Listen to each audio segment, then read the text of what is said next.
জাতীয় পার্টির chairman GM কাদেরের সাংগঠনিক কার্যক্রমে গত মাসে আরোপিত অস্থায়ী নিষেধাজ্ঞা তুলে নিয়েছেন আদালত। JaPa co chairman barrister Anisul Islam Mahmud মামলাটি আনুষ্ঠানিকভাবে প্রত্যাহার করায় এই নিষেধাজ্ঞা উঠে গেছে। বুধবার ঢাকা জেলা ও দায়রা জজ রুবায়েত ফেরদৌস মামলাটি প্রত্যাহারের আবেদন গ্রহণ করে এই আদেশ দেন।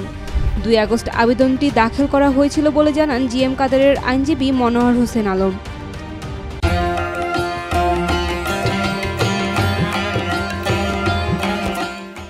উল্লেখ্য, 30 জুলাই ঢাকার প্রথম যুগ্ম জেলা ও দায়রা জজ মোহাম্মদ নুরুল ইসলাম সম্প্রতি বহিষ্কৃত জাপা মহাসচিব মজিবুল হক চুন্নু এবং আরও 9 জন সাবেক সিনিয়র নেতার দায়ের করা মামলায় এই অস্থায়ী নিষেধাজ্ঞা দেন। মামলার অভিযোগে বলা হয়, 2019 সালের 18 জুলাই দলের সংবিধান লঙ্ঘন করে তৎকালীন মহাসচিব মশিউর রহমান রাঙা জিএম কাদেরকে চেয়ারম্যান ঘোষণা করেন। একই বছরের 28 ডিসেম্বর তিনি অবৈধভাবে আয়োজিত দলীয় সম্মেলনে নতুন সংবিধান অনুমোদন করেন। গত 28 জুন দলীয় প্রাথমিক সদস্য পদসহ সব পদ থেকে 10 নেতাকে বহিষ্কার করা হয় এবং তাদের নাম জাপার অফিসিয়াল ওয়েবসাইট থেকে সরিয়ে ফেলা হয়।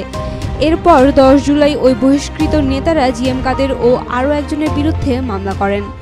মামলা প্রত্যাহারের ফলে জিএম কাদের আবারও দলের সাংগঠনিক কার্যক্রম পরিচালনা করতে পারবেন, যা জাপা প্রধানের জন্য বড় ধরনের রাজনৈতিক স্বস্তি হিসেবে দেখা হচ্ছে। Desk report, Daily Sun.